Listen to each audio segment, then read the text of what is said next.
நானும் கமலும் டெஃபினட்டாக ஒத்துப்பாரு, நான் ஒத்துப்பேன், டெஃபினட்டாக ஒத்துப்பாரு. 2 பேரும் ஆக்ட் பண்ணி இன்னும் 50 வருஷம் 60 வருஷம் ஆனா கூட அந்த படத்தை பத்தி பேசணும். அந்த மாதிரி நீங்க படம் எடுங்க, கால் ஷீட் கொடுக்கறதுக்கு ரெடியா இருக்கும். துளிகளால் ஆனது சமுத்திரம் என்பது போல் வலிகளால் ஆனது வாசன் சரித்திரம் என்று சொல்ல தோன்றுகிறது. இத்தனை பெருமைக்குரிய எஸ் வாசன் அவர்களின் பெயரால் வழங்கப்படுகிற இந்த விருது வழங்க யாரை அழைப்பது?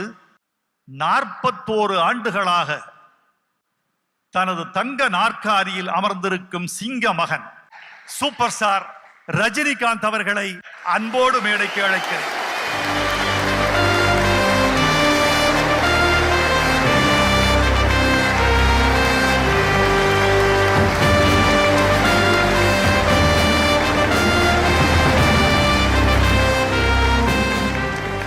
அந்த பெருமைக்குரிய விருதை எங்கள் அருமைக்குரிய கலைஞரான கமல் அவர்களுக்கு சூப்பர் ஸ்டார் ரஜினிகாந்த் வழங்குவார். திரை வரலாற்றின் தங்க தருணம் இது. இந்த அவை கரவொலி செய்து இந்த கலைஞர்களை இன்னும் 1/2 நூற்றாண்டு தொடர்க என்று வாழ்த்தட்டும்.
சூப்பர் ஸ்டார் ரஜினி அவர்களே, கமலுக்கு இந்த விருதினை வழங்கிய பொழுது உங்கள் எண்ண ஓட்டம் என்ன?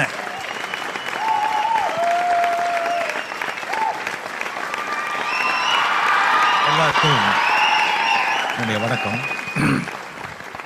கமல் சாருக்கு இந்த விருது கொடுக்கும்போது எங்களுடைய குருவான கேபி சார் இங்கே இல்லையே அப்படிங்கிற அந்த நினைவு வந்தது.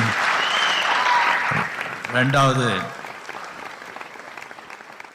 இந்த வாசன் சாருடைய இந்த மதிப்புக்குரிய அமரர் வாசன் சாருடைய இந்த குடும்ப படம் பார்த்த பிறகு அவரை பற்றி எனக்கு கேள்விப்பட்டது. அவருக்கு இருக்கிற என்னுடைய மரியாதை, கௌரவம், அவருடைய சாதனை, அதுக்கெல்லாம் வாங்கிறதுக்கு ஒரு தகுதி கமலை விட்ட வேற யாருமே கிடையாது. அவருக்கு மட்டும்தான் அந்த தகுதி. இன்னொரு 20 ஆண்டுகளுக்கு கூட.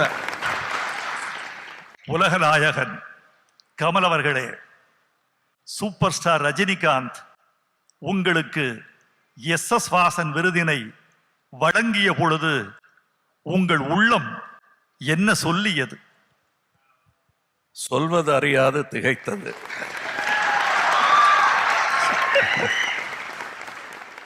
இன்னொன்னு, இப்ப அவருடைய கதையை சொல்லிட்டு வரும்பொழுது திருத்துறைப்பூண்டியிலேருந்து சைக்கிளில் வந்தவர்னு, இவர் பஸ்ஸில் வந்தார், நான் நடந்து வந்தேன்.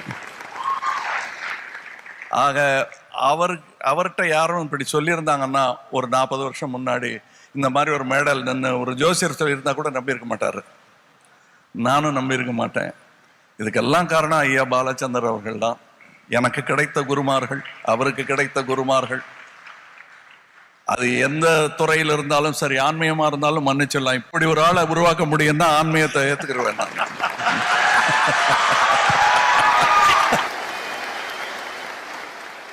ஆன்மீகத்தை கூட ஏற்றுக்கொள்வேன் என்று சொல்கிறேன்.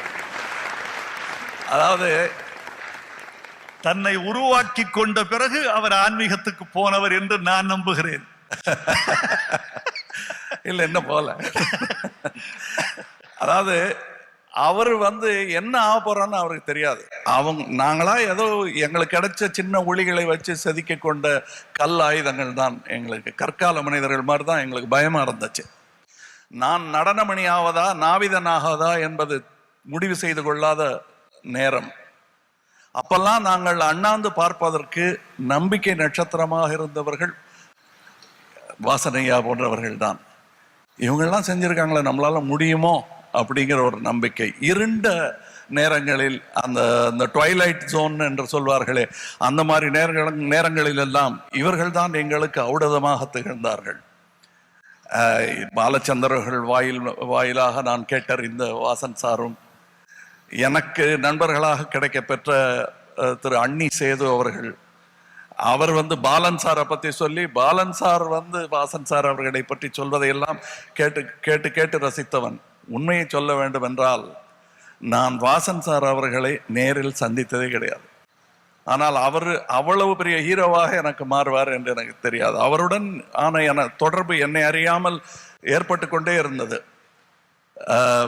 இந்த சந்திரலேகா ட்ரம் டான்ஸ் காட்டினார்கள் இல்லையா, அதில் ஒரு நடனமணி என்னுடைய ஆசான் திரு கே தங்கப்பன் அவர்கள். அங்கு நடந்த விஷயங்களை எல்லாம் எனக்கு சொல்லுவார். அப்படி இருந்தது, இத்தனை பேர் வந்தாங்க, சாப்பாடு அப்படி இருக்கும் எல்லாம் சொல்லி, என் கம்பெனியில எப்படி சாப்பாடு போடணுங்கிறத நான் கத்துக்கிட்டது சந்திரலேகால எப்படி சாப்பாடு போட்டாங்கிறத பார்த்து தான். எனக்கு அடுத்த வேளை சாப்பாடு கிடைத்த பின்பு நான் முதலாளியானால் இந்த மாதிரி சாப்பாடு போடணும் என்று ஆண்டி கூடி மடம் கட்டின கதை என்று சொல்வார்களே, அந்த மாதிரி நாங்களாம் மல்லாக எடுத்துக்கிட்டு கண்ட கனவுகளில் இந்த கனவும் உண்டு. இப்படி எத்தனையோ தொடர்புகள், ஆனந்தவுடனுடன் உள்ள தொடர்பு ஐயா அவர்கள் சொன்னார்கள். எங்க எல்லாருக்கும் அது இட்ஸ் அன் ஐக்கன், இட்ஸ் இன்டெலிஜென்ஷியாவுடைய இன்டெலிஜென்ஸ் இல்லாதவர்களுக்கு கூட அது ஒரு ஐக்கனாக மாறியது. நகைச்சுவையை தமிழகம் கற்றுக்கொண்டது என்று சொன்னால் மிகையாகாது. ஜெயகாந்தனை அறிந்தது என்று சொன்னால் அது மிகையாகாது. எனக்கு அதையெல்லாம் அறிமுகப்படுத்திய இந்த பெரிய ஒரு இன்ஸ்டிடியூஷனின் கையில் இது கிடைப்பது, அதுவும் என்னுடைய சகோதரர் கையில் அது கிடைப்பது, அதற்கு தொகுப்பாளராக இப்படி ஒரு மாபெரும் கலைஞர் கிடைப்பது, என் பேரன் பேத்திகளுக்கு நான் சொல்லக்கூடிய கதை. சூப்பர் ஸ்டார் ரஜினி அவர்களே, உங்களிடம் ஒரு கேள்வி, மிகச் சிறு கேள்வி, நானும் அறிந்து கொள்ள ஆசைப்படுகிற கேள்வி.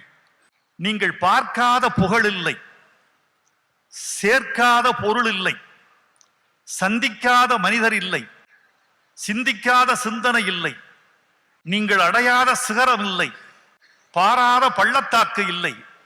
வாழ்க்கை அவ்வளவு அனுபவங்களை சொல்லிக் கொடுத்திருக்கிறது. இந்த வாழ்க்கை உங்களுக்கு சொல்லுகிற செய்தி என்ன?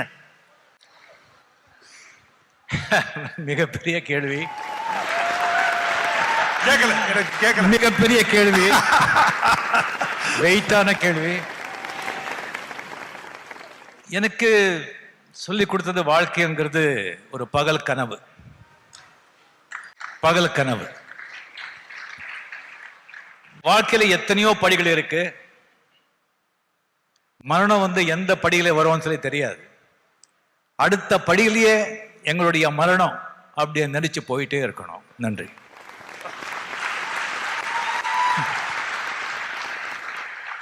ஒரு தத்துவம், எவன் ஒருவன் மரணத்தை நினைத்துக் கொண்டு வாழ்க்கையை நடத்துகிறானோ அவன் மரணத்தை வெல்லுகிறான். அதற்கு ரஜினி அவர்கள் ஒரு எடுத்துக்காட்டு. உலகநாயகன் கமல் அவர்களே, அதே கேள்விதான், அதே கேள்விதான் உங்களுக்கு.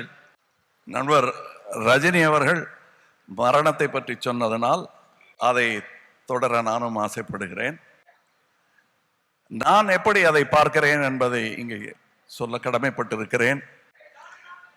வாழ்க்கை மரணம் என்று தனியாக இரண்டு பகுதிகளாக, கண்டங்களாக அதை பார்க்காமல், பாலம் போட்டு சொர்க்கம் என்ற பாலம் போட்டு இணைக்கப்படும் ஒரு இரு கண்டங்களாக பார்க்காமல், வாழ்க்கையின் ஒரு பகுதி மரணம் என்று ஏற்றுக்கொண்டவன் நான்.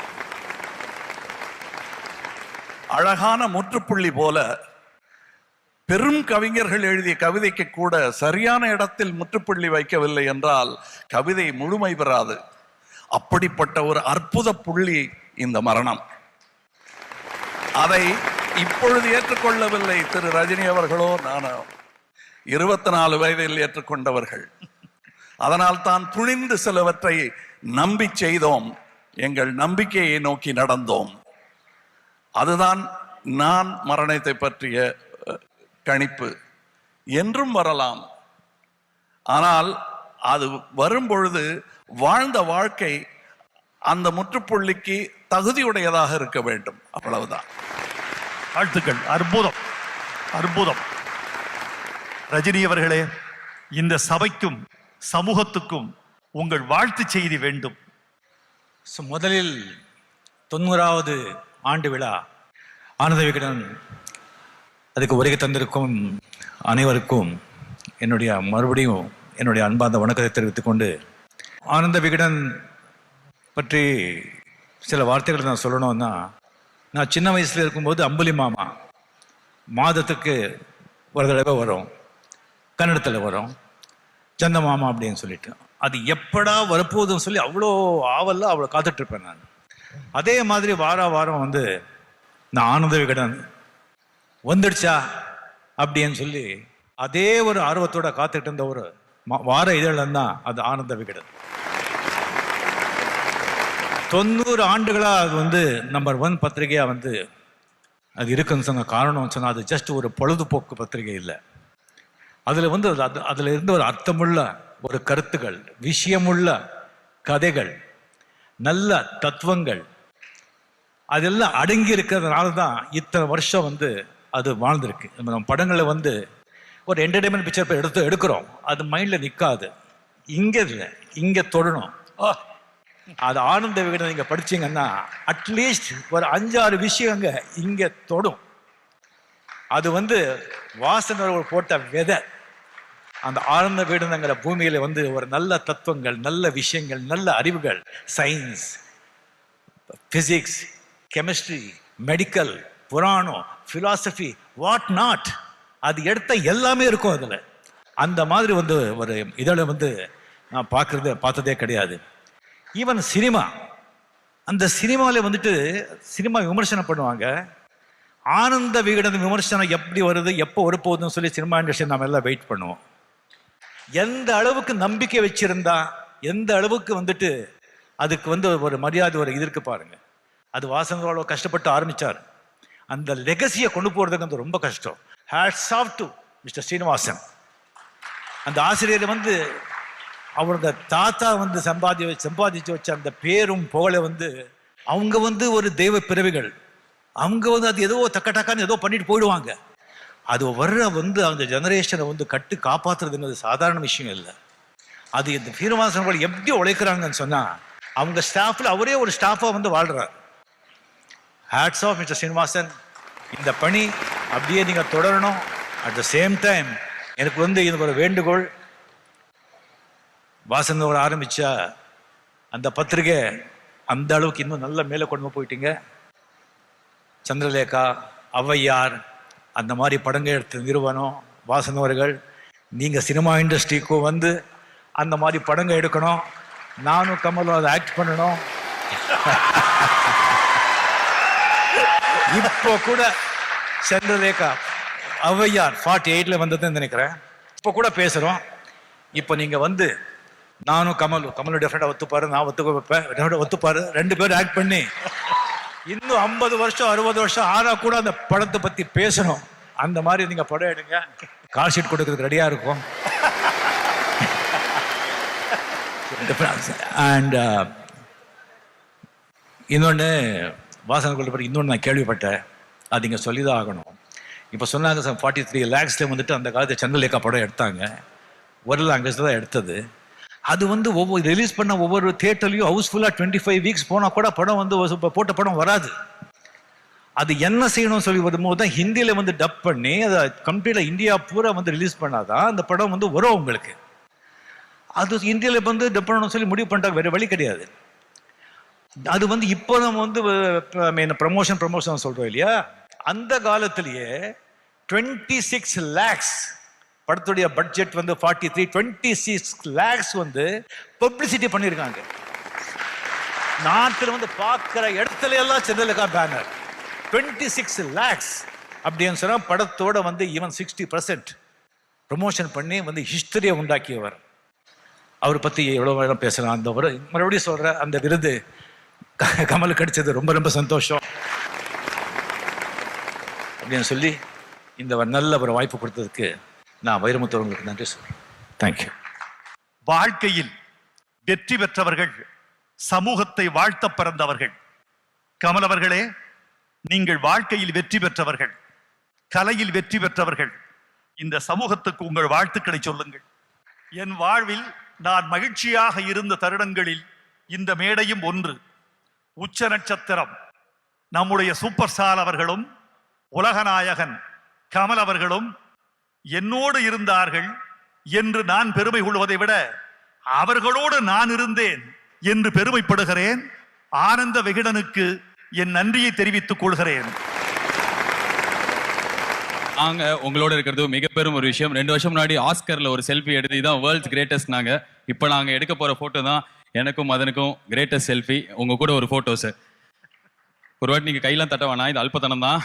இருந்தாலும் காஸ்ட்லி போன்லாம் கடன் வாங்கிட்டு வந்திருக்கேன். ஐயோ வரமாட்டேது கை, இது இல்லை கை இதான் போனா.